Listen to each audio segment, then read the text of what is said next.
नमस्कार, live cities देख रहे हैं आप। मैं हूं ताज। लाइव सिटीज के विशेष कार्यक्रम सुबह की चाय में स्वागत है आपका। और सुबह की चाय के इस विशेष कार्यक्रम में हमारे साथ चर्चा करने के लिए सहयोगी वसीम मौजूद हैं, जिनसे बातचीत करेंगे आज बिहार की राजनीति के अलावा अन्य जगत में क्या कुछ होने जा रहा है। सवालों की फहरिस्त शुरू करेंगे, लेकिन सबसे पहले सवाल लेते हैं।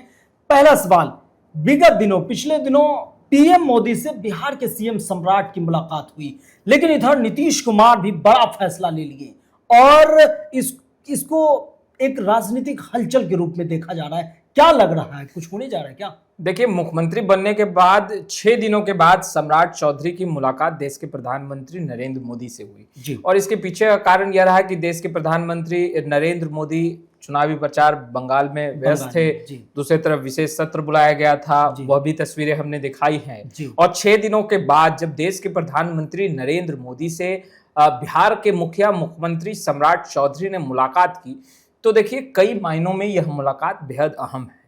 कई विषयों पर चर्चा हुई है। बिहार के विकास के लिए किस तरीके से सम्राट चौधरी आगे बढ़ेंगे और किस तरीके से केंद्र का सहयोग मिलेगा। बाखूबी सम्राट चौधरी ने एक्स पर जो पोस्ट किया है वो साफ दर्शाता है कि मुख्यमंत्री सम्राट चौधरी किस तरीके से वह देश के प्रधानमंत्री नरेंद्र मोदी से उन्होंने मुलाकात की। और न केवल देश के प्रधानमंत्री नरेंद्र मोदी से मुलाकात हुई है, बल्कि बीजेपी के राष्ट्रीय अध्यक्ष नितिन नवीन से भी मुलाकात हुई। और वहीं देखिए आरएसएस के दफ्तर भी पहुंचे थे, आरएसएस के नेताओं से भी मुख्यमंत्री सम्राट चौधरी ने मुलाकात की है। अब यह मुलाकात कई मायनों में हमने कहा कि बहुत अहम है और खास तौर पर बिहार के लिए बहुत अहम है। आपको मालूम है कि शपथ ग्रहण समारोह हुआ जिसमें 2 डिप्टी सीएम ने शपथ लिया और सीएम ने शपथ लिया। सीएम के तौर पर सम्राट चौधरी शपथ उन्होंने लिया और 2 डिप्टी सीएम जो कि जेडीयू की तरफ से बनाए गए, वह एक विजय चौधरी और दूसरा विजेंद्र यादव, ये दोनों डिप्टी सीएम बने। और कैबिनेट यानी मंत्रिमंडल का विस्तार नहीं हुआ। कहा जा रहा था कि भाई अब मंथन होगा, एक तरफ बंगाल चुनाव है, बंगाल चुनाव के बाद कैबिनेट या मंत्रिमंडल का विस्तार जो है वो होगा। जब दिल्ली सीएम सम्राट चौधरी गए तो देखिए जो सूत्रों के हवाले से खबरें आ रही है हमारे पास कि मंत्रिमंडल विस्तार को लेकर भी चर्चा हुई है और बीजेपी के तरफ से किसे आगे किया जाए, किसे मंत्री बनाया जाए, बाखूबी लिस्ट खाका तैयार किया गया है। जी बिल्कुल। और सम्राट चौधरी देखिए ग्राउंड जीरो के नेता है। मुख्यमंत्री बनने से पहले गृह विभाग के मंत्री थे, लंबा चौड़ा अनुभव है, बिल्कुल अनुभव है उनका। और देश के प्रधानमंत्री नरेंद्र मोदी से जब मुख्यमंत्री सम्राट चौधरी ने मुलाकात की तो कहा जाता है कि बिहार का खजाना खाली है, कैसे बिहार प्रगति उन्नति और विकास करेगा। तो बाखूबी इन तमाम चीजों पर सम्राट चौधरी ने देश के प्रधानमंत्री नरेंद्र मोदी से बात की और जो जवाब मिला है वह भी बहुत पॉजिटिव मिला है। एक्स पर जो पोस्ट है मुख्यमंत्री सम्राट चौधरी का, वो बहुत कुछ दर्शाता है। अगर उस पोस्ट को आप पढ़ेंगे तो स्पष्ट रूप से यह पता चलेगा कि मुख्यमंत्री के तौर पर सम्राट चौधरी अब जल्द ही एक्शन में दिखने वाले। यानी कि पूरा दिल्ली में एक तरह से आगे राजनीतिक क्या हलचल होगी, इसका सारा प्लान सेट हो गया। बिल्कुल, पूरी की पूरी जो प्लान है वो सेट कर ली गई है दिल्ली में। अब सम्राट चौधरी मुख्यमंत्री के तौर पर जब बागडोर संभाल रहे हैं, अब इंतजार कीजिए, बिहार आते ही एक्शन दिखाई देगा। एक्शन यानी कि बिहार आते ही सम्राट का एक्शन शुरू हो जाएगा। वहीं दूसरा सवाल आपसे ये लेना चाहेंगे हम कि बिहार आते ही सम्राट एक्शन में होंगे। जहां तक पता है कि विशेष सत्र बुलाएंगे, ये फ्लोर टेस्ट है, क्या एक्शन होगा, क्या लग रहा है उनको लेकर, सम्राट की क्या तैयारी? देखिए ये तो एक प्रक्रिया है, इस प्रक्रिया के तहत तो गुजरना ही है। आपको मालूम है कि सीएम पद से नीतीश कुमार ने इस्तीफा दे दिया और कैबिनेट भंग हुई। अब बहुमत साबित करना है, फ्लोर टेस्ट है और 24 तारीख को, आने वाले 24 तारीख को यह विशेष सत्र बुलाया गया है जिसमें मुख्यमंत्री सम्राट चौधरी जो है वो अपना बहुमत जो है वो सदन के अंदर साबित करेंगे। यानी कि दिल्ली में इसको लेकर भी बातचीत हुई होगी।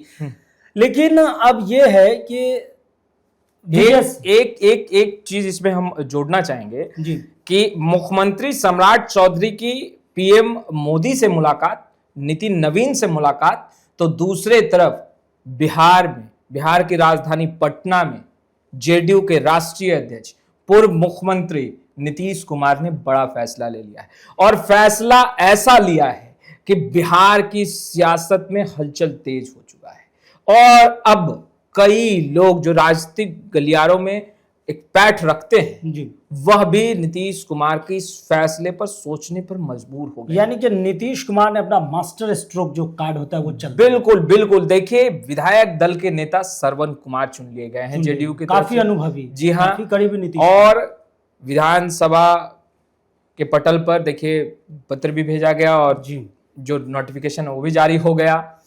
उसी बीच निशांत कुमार ने मोर्चा संभाल लिया। निशांत कुमार वही निशांत कुमार जो लगातार ग्राउंड जीरो पर सक्रिय हैं, वही निशांत कुमार जो मैराथन बैठक कर रहे हैं जेडीयू में, वही निशांत कुमार जो प्रवक्ताओं के साथ, जेडीयू के जिला अध्यक्षों के साथ, जेडीयू के विधायकों के साथ बैठक कर रहे हैं, और वही निशांत कुमार जो कि बिना सरकार में शामिल हुए यानी देखिए डिप्टी सीएम का भी उनके पास मौका था, मनाया जा रहा था उन्हें, मगर वो पद पर जाना उन्होंने उचित नहीं समझा।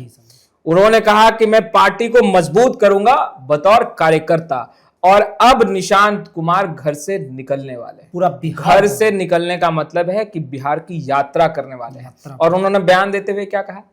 उन्होंने बयान देते हुए कहा कि इस पूरे यात्रा में संजय अंकल हमारे साथ होंगे। संजय अंकल कौन? संजय झा, जेडीयू के वरिष्ठ नेता, जेडीयू के तेज तर्रार नेता और बिहार की हकीकत को ग्राउंड जीरो पर जाकर समझने वाले नेता, और लगातार सदन के अंदर बुलंद आवाज में मुद्दे उठाने वाले नेता, मुख्यमंत्री नीतीश कुमार के बेहद ही करीबी नेता संजय झा, जिन्हें निशांत कुमार संजय अंकल कहते हैं। तो अब देखिए, संजय झा का भी बड़ा बयान निकल के सामने आया। निशांत कुमार पार्टी के, जेडीयू के जिला अध्यक्षों से वो मुलाकात कर रहे हैं, बैठक कर रहे हैं। अब वो यात्रा बिहार की करेंगे और यात्रा के बाद फिर पार्टी के जो तमाम वरिष्ठ नेता हैं, यात्रा के बाद निशांत को श्रवण कुमार जिस तरह से कह रहे हैं कि निशांत को भविष्य में बड़ी जिम्मेदारी दी जाएगी। बेशक, वही मैं कह रहा था कि श्रवण कुमार ही नहीं, देखिए 3 प्रस्ताव लाए गए थे।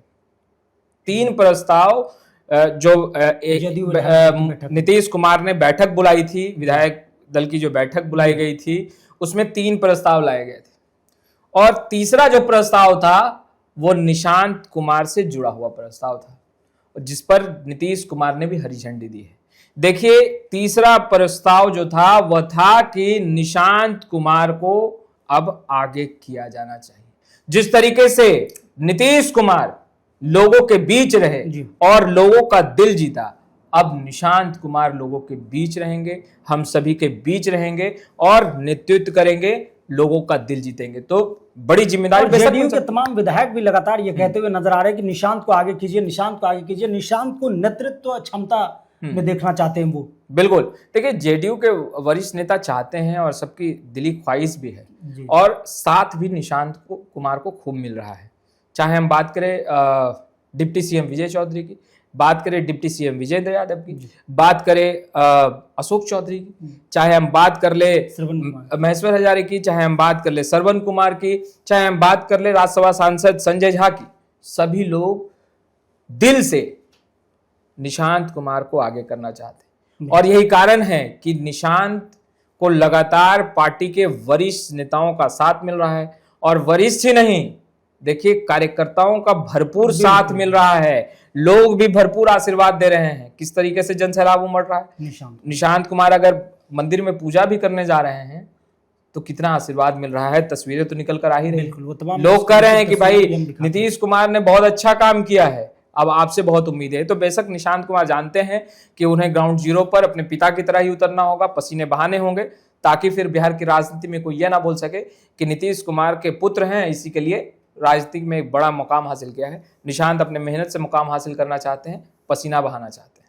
लेकिन इन तमाम चर्चा के बीच एक सवाल, तेजस्वी यादव नेता प्रतिपक्ष मोर्चा खोल दिए हैं, सवाल कर रहे हैं कानून व्यवस्था को लेकर कि अब किसी के कनपट्टी पे कट्टा सटा देना, यानी कि गोली सटा दिया जा रहा है, कहीं भी लोग सेफ नहीं है, सुरक्षित नहीं है, न टोला, न गांव, न मोहल्ला, न शहर। बिहार में अपराध जो है चरम पे है, मतलब कानून व्यवस्था को चैलेंज किया है तेजस्वी यादव ने, उस पर सवाल किया। देखिए, लॉ एंड ऑर्डर को लेकर के ये पहली दफा नहीं है कि तेजस्वी यादव ने बयान दिया है या पोस्ट किया है या ट्विटर पे पोस्ट किया है। तेजस्वी यादव इससे पहले भी बयान देते रहे हैं, क्राइम बुलेटिन जारी करते रहे हैं, मगर समस्तीपुर में जिस तरीके से घटना निकलकर सामने आई, दिल दहलाने वाली घटना निकलकर सामने आई, अंधाधुंध फायरिंग, एक की जान चली गई, एक गंभीर रूप से घायल हैं। तेजस्वी यादव ने निशाना साधा है मुख्यमंत्री सम्राट चौधरी पर और कहा है कि अपराधियों का सम्राट बिहार में दिख रहा है, कोट किया है, यानी कि अपराधी अब सम्राट बन गए। बिल्कुल। तो अब देखिए, तेजस्वी यादव जहां एक तरफ लॉ एंड ऑर्डर को लेकर सवाल उठा रहे हैं जी, गृह विभाग इससे पहले भी सम्राट चौधरी के कह रहे हैं कि गृह विभाग था, कहाँ कुछ किया।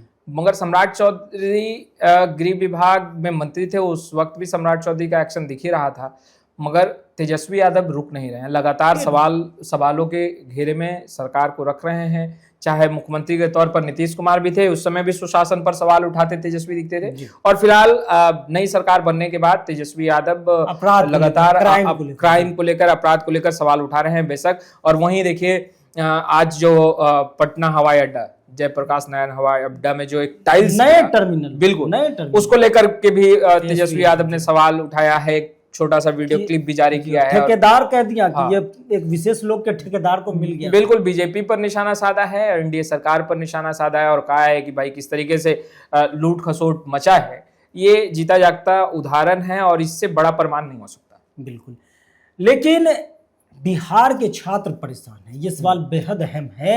एईडीओ की परीक्षा हुई, उसमें ईओयू एसआईटी का गठन की, लेकिन अब उनके बारे में क्या खबरें छन कर आ रही है? देखिए, सबसे बड़ी बात है कि जैसे ही जांच कमेटी का गठन हुआ और उसके बाद ईओयू ने बड़ा खुलासा भी कर दिया, और खुलासे में क्या निकलकर सामने आया, ब्लैक लिस्टेड कंपनी को ठेका दे दिया गया। अब देखिए, ब्लैक लिस्टेड कंपनी जिस पर पहले भी कई गंभीर आरोप लगे, आरोप ही नहीं गंभीर आरोप लगे हैं, गड़बड़ी का आरोप लगा है, और एक बार फिर देखिए जो काला चेहरा है वो दिख गया, पर्दाफाश हुआ। ईओयू ने पर्दाफाश किया, अभी जांच चल रहा है, अभी बहुत कुछ निकलकर सामने आना है, मगर सवालों के घेरे में अभी बीपीएससी, मुंगेर हो, नालंदा हो, समस्तीपुर हो, इसके अलावा छपरा हो, तमाम जगहों से भी जो मुन्ना भाई गैंग थे वो भी धराए थे, कई की गिरफ्तारियां हुई। जाते जाते एक आखिरी सवाल टीआरई 4 को लेकर कहा जा रहा था कि 20-21 को नोटिफिकेशन आ जाएंगे, और आज तो 22 तारीख। कयास लगाया जा रहा था, और कयास तो बिहार के राजनीति में लगाए जाते हैं, अभ्यर्थी टुकटुकी लगाए देख भी रहे हैं कि भाई विज्ञापन बीपीएससी जारी करे, नोटिफिकेशन जारी करे, ठीक है। मगर जो सूत्रों के हवाले से खबरें आ रही है कि बेशक नोटिफिकेशन जल्द जारी बीपीएससी करेगा टीआरई 4 को लेकर के, मगर सबसे बड़ा सवाल उत्पन्न हो चुका है कि डीएलएड और बीएड 22-24 में बिल्कुल उनका सत्र खत्म हो जाएगा, और तमाम जो छात्र हैं वो बीते दिनों भी, आपने ही वो तस्वीरें दिखाई, हमारे सहयोगी ने ही वो तस्वीरें दिखाई, किस तरीके से बैनर पोस्टर लेकर के पटना की सड़कों पर ही उतर गए छात्र और कहा कि भाई हमें भी शामिल कीजिए, और नहीं तो 29 तारीख को बड़ा आंदोलन करेंगे, बड़ी तैयारी करेंगे, बड़ी तैयारी, बिल्कुल बड़ी तैयारी करेंगे, आंदोलन की तैयारी करेंगे। तो अब देखिए, बेशक बीपीएससी इस पर विचार विमर्श भी कर सकता है, क्योंकि मुझे जहां तक याद है कि स्मरण हो रहा है कि टीआरई 1 का जब नोटिफिकेशन जारी हुआ था तो इसी तरीके से जो छात्र हैं उन्होंने अपनी मांगे रखी थी, और बेशक बीपीएससी ने उनकी मांगों को सुना था। तो इस बार देखना होगा कि बीपीएससी क्या फिर से ये पहल करता है, इन छात्रों की मांगे सुनता है, क्योंकि छात्रों की संख्या काफी है, और ऐसे में बीपीएससी क्या कदम उठाता है और कब तक नोटिफिकेशन जारी होता है ये देखना अहम होगा। मगर छात्र अब खुलकर जो है वो सड़क पर उतरकर अपनी मांगों को रख रहे हैं, और स्पष्ट रूप से चेतावनी दे डाला है कि अगर मांगे नहीं मानी गई, नोटिफिकेशन जारी कर दिया गया, हमें इग्नोर कर दिया गया, तो फिर आंदोलन हम करने को तैयार हैं। तो आपने सुना किस कदर तमाम मुद्दे। इसी बीच एक बड़ी खबर और है, क्या विजय सिन्हा को कैसे भूल सकते हैं, अभी बिहार की सियासत में वो नाम आदेश को पलट दिया गया। बिल्कुल, और देखिए पलटा ही नहीं है, पहले तो जेड+ में विजय सिन्हा घूम रहे थे, सिक्योरिटी पहले कम हुई, सिक्योरिटी कुछ दिन पहले, अब जेड में है, जेड सिक्योरिटी के दायरे में है वो विजय सिन्हा। और दूसरा बड़ा फैसला, राजस्व कर्मियों को 234 राजस्व कर्मी, हाँ, और उन्हें जो सस्पेंड कर दिया था उनका वो खत्म कर, वो सम्राट चौधरी ने खत्म कर वापस, और कहा कि भाई जल्द से जल्द इन लोगों को काम पे बुलाइए, ज्वाइन करवाइए। डीएम को आदेश दिया, भाई इनसे वार्ता कीजिए, जल्द से जल्द ज्वाइनिंग करवाइए, इन लोगों को काम पे वापस लौटने बोलिए। तो हमने पहले ही कहा कि सम्राट चौधरी सुलझे हुए नेता हैं, ग्राउंड जीरो की हकीकत जानते हैं, और सम्राट का एक्शन दिल्ली से पटना लौटते ही आपको दिखाई देगा। मंत्रिमंडल का विस्तार और अन्य बड़े फैसले भी आपको जल्द दिखाई देंगे।